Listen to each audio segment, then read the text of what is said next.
Igikuba cyacitse mu bakurikirana amakuru y'imyidagaduro nyuma yaho umunyamakuru Murindahabi Irene atandukanye n'abahanzikazi b'abavandimwe Vestine na Dorcas bamaze kwamamara mu ndirimbo zo kuramya no guhimbaza Imana.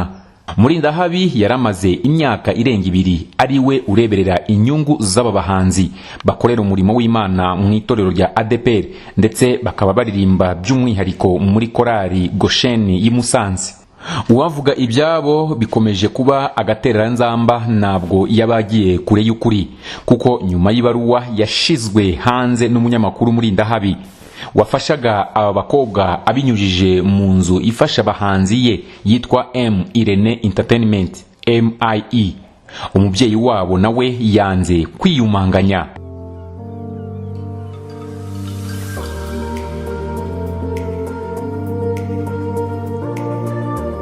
Bijya gutangira kuri uyu wa 7 Nyakanga 2021 umunyamakuru Murindahabi yashize hanze ibaruwa yo gusezerera ku mugaragaro aba bakobwa b'abavandimwe baririmba nk'itsinda rya Vestine na Dorcas. Ni inkuru yatunguye benshi mu bakurikiranira hafi, haba abakundaga ibihangano by'aba bakobwa bari bamaze gushira hanze indirimbo 3 ndetse n'uyu munyamakuru uziho kuzamura impano z'abahanzi batandukanye.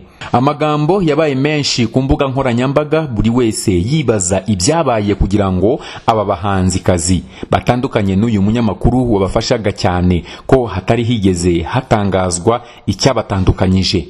Mu gitondo cyo ku itariki 8 Nyakanga Murindahabi yifashe ikiganiro akinyuza ku rukuta rwa YouTube rw'iyi kompaniye ya MIE, aho yahishuye byinshi abarenga 1000 bari bakurikiye mu buryo bwa live bagatungurwa. Muri iki kiganiro Murindahabi yavuze ko nta kibazo na kimwe afitanye n'abana yafashaga cyangwa ababyeyi babo, ahubwo avuga ko icyabayeho ari abantu bagiye kumuteranya. Yahishuye ko hari umugabo yavuze ko yitwa Aimable wabanje kumubwira ko akunda aba bahanzikazi, ndetse nyuma aza guca ruhinga, nyuma ajya kuganira n'umubyeyi wabo amubwira ko Murindahabi ari gusarura akayabo mu mpano y'aba bakobwa kandi akaba nta kintu gifatika abaha.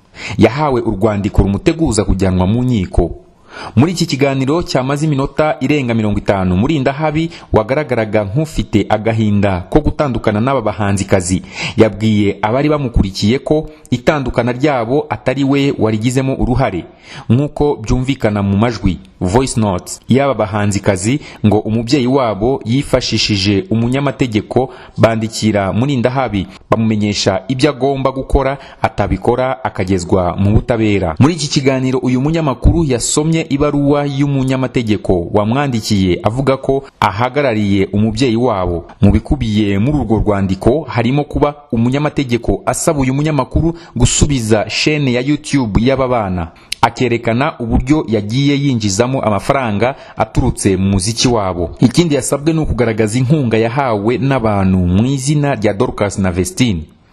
Uyu munyamategeko yibukije Murindahabi ko natabikora mu maguru mashya bizatuma ajyanwa mu butabera agakurikiranwaho ibyaha birimo kugundira umutungo w'undi muntu no gukoresha abana ubucakara abashakamo indonke, cyane ko nta masezerano afitanye n'ababyeyi babo. Avuga kuri ibi byose yasobanuye ko ibyo yakoze byose yifuzaga gufasha aba bana ndetse nta ndonke yigeze abashakamo. Yavuze ko yifuje kenshi kugirana amasezerano n'ababyeyi ba Dorcas na Vestine ariko nibikunde. Ku bijyanye na chaîne yabo ya YouTube, uyu munyamakuru yavuze ko yari yaramaze kwemeranya nabo kuyibasubiza ndetse ko yiteguye kuyibaha n'abantu bayikurikira barenga 90,000, mu gihe avuga ko yayifashe ifite 1,000. Ikindi Murindahabi yongeraho nuko urukundo akunda aba bana rutatuma abareka gutyo gusa, ahubwo ahamya ko igihe cyose bagarukira mu buryo bwiza yakwemera gusubirana nabo. Nyuma y'ikiganiro cya Murindahabi, umubyeyi w'abakobwa yavuze n'akarimurori. Mu gihe kitageze ku isaha Murindahabi amaze gukora ikiganiro kuri YouTube, hahise hasohoka itangazo ryashyizweho umukono na Uzamukunda Elizabeth, ari nawe umubyeyi wa Vestine na Dorcas. Wahise atangaza ko impamvu yaryo ari ugukuraho urujijo. Uzamukunda yagaragaje ko Dorcas na Vestine batangiye bafungura chaîne kuri YouTube babifashijwemo n'uwitwa Ndayisaba Prince utuye mu karere ka Musanze. Iki gihe bakaba barifuzaga kujya kunyuzaho indirimbo basubiyemo. Yagize ati YouTube imaze kwamamara, abana bashutswe n'uwitwa Maombe abazana i Kigali ababwira ko agiye kubamamaza, abahuza na Murindahabi. Uzamukunda avuga ko uyu munyamakuru yasabye abana imibare y'ibanga yabo ya YouTube ndetse niyo bakoresha ku zindi mbuga nkoranyambaga. Yagaragaje ko kuva icyo gihe Murindahabi yatangiye kwiyitirira aba bana akajya asaba amafaranga yo gufasha Dorcas na Vestine. Yagize ati ibimenyetso birahari, ariko urugero ni umuntu utuye muri Leta Zunze Ubumwe za Amerika watanze 165 by'amafaranga y'u Rwanda azi ko ayahaye abana undi akayirira. Uyu mubyeyi yemera ko Murindahabi yakoreye abana be indirimbo zirimo Nahawe Ijambo, ariko byose akabikora ariko anabasabisha amafaranga ayo abonye yose ngo akayirira. Yavuze ko nyuma yo kubona ibi byose aribwo bamusabye guhagarika ibikorwa byose bakoranaga n'abana be. Icyo gihe ngo Murindahabi yagiye Musanze iwabo ajyanye amasezerano, bityo se w'abana Nizeyimana Mazimaka yanga kuyasinya. Umubyeyi yasabye guhabwa ubutabera ku bw'abana be. Mu minsi ishize ubwo abana batangiraga ibiruhuko, Murindahabi yabakoreye indirimbo ya gatatu yise Donai, ariko yanga kuyisohora atarabona amasezerano. Mukuru wa Dorcas witwa Aline wajyaga abacungira YouTube yabo yaje kwifuza kureba aho ibikorwa byabo bigeze, asanga imibare y'ibanga yarahindutse. Muri iyi baruwa kandi uyu mubyeyi yavuze ko yahuye na Murindahabi amusaba kurekura shene ya YouTube y'abana, undi arabyemera ariko ntiyabikora. Yongeraho ko uyu munyamakuru yakomeje kubwira abana amagambo mabi, ko iwabo ari abanyacyaro, ko nibatumvikana azasiba indirimbo zabo akabazimya bishoboka. Ikindi cyabaye ikibazo gikomeye nuko nyuma y'ayo makimbirane indirimbo ya gatatu y'aba bana uyu munyamakuru yayisohoreye kuri shene ye bwite. Ibi byatumye bihutira kwiyambaza umunyamategeko wabo, yandikira Murindahabi amuteguza ko bazamurega. Uyu mubyeyi yahishuye ko Murindahabi akimara kubona iyi baruwa yandikiye abana ubutumwa bugufi abasaba kumushimira kugira ngo RIB itamufata.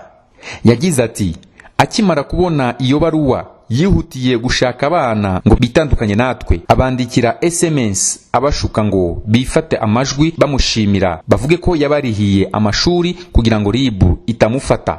Abana barabikora ariko bahita babitumenyesha.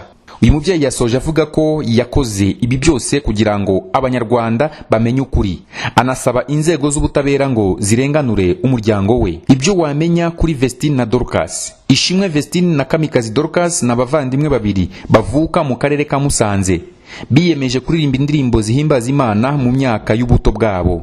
Ishimwe Vestine yavutse tariki ya 2 Gashyantare mwaka 2004. Ubu yiga mu mwaka wa 4 w'amashuri yisumbuye. Kamikazi Dorcas we yavutse ku 28 Kamena mwaka wa 2006. Batangiye kuririmba ku giti cyabo mwaka wa 2018, ariko ubu nibwo babashije gushira hanze indirimbo yabo ya mbere. Guhera umwaka ushize nibwo bakoranaga na M Irene Entertainment y'umunyamakuru Murindahabi Irene wa Isibo TV. Dorcas na Vestine batandukanye na MIE nyuma yaho bari mu irushanwa yiswe Rwanda Gospel Stars Live, ryahurijwemo abahanzi 15 bari ku ruhembe rw'abafite igikundiro mu muziki uhimbaza Imana, bahataniye igihembo cya miliyoni 7 z'amafaranga y'u Rwanda.